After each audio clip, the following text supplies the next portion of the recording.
Safari Ramadan di Kecamatan Amahai, penjabat bupati bagi paket bantuan untuk warga.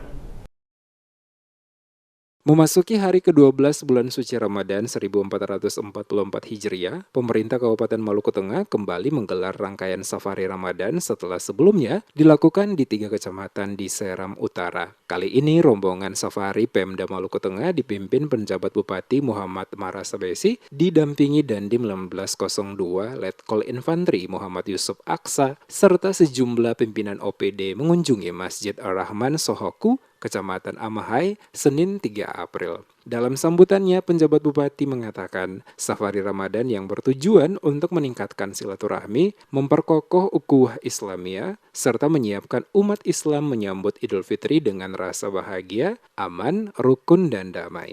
Selama bulan ini, umat Islam diwajibkan untuk menahan diri dari segala bentuk perilaku yang dapat merusak kesucian hati dan perilaku yang dilarang oleh agama Islam. Sekaligus momentum ini dapat meningkatkan pengalaman nilai-nilai toleransi, kebinekaan, dan saling menghormati. Umat diajak sebisa mungkin menghindarkan diri dari hal-hal yang dapat merusak ibadah puasa dan juga dapat menimbulkan persoalan di masyarakat. Pada kesempatan yang sama, masyarakat diharapkan mampu memanfaatkan potensi alam yang ada untuk meningkatkan taraf hidup dan kesejahteraan ekonomi rumah tangga. Apalagi diketahui kalau angka kemiskinan ekstrim di kabupaten ini masih cukup tinggi, sehingga masyarakat diharapkan melakukan usaha-usaha mandiri yang nantinya dapat menurunkan angka kemiskinan ekstrim.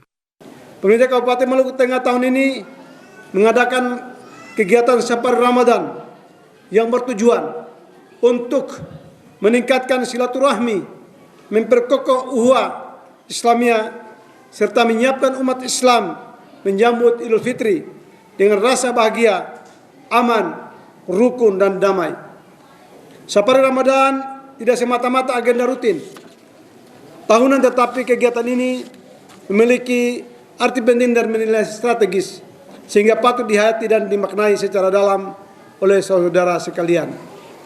Dalam kegiatan itu, penjabat bupati didampingi Ketua Tim Penggerak PKK Bella Marasabesi dan Dim 1502 Masohi dan Sekda menyerahkan bantuan pemerintah daerah berupa beras kepada warga di kecamatan itu. Acara Safari Ramadan ini dirangkai dengan deklarasi kampung keluarga berkualitas, pelantikan BKPRMI kecamatan, sekaligus pembukaan lomba festival dendang sahur Ramadan 1444 Hijriah tingkat kecamatan. Penyerahan alat antropometri untuk Puskesmas Amahai sebanyak 25 buah, Puskesmas Tamilau 11 buah, dan Puskesmas Sepa 10 buah, termasuk penyerahan bantuan alat USG untuk 3 puskesmas itu, serta bantuan PMT untuk Puskesmas Amahai sebanyak 120 karton.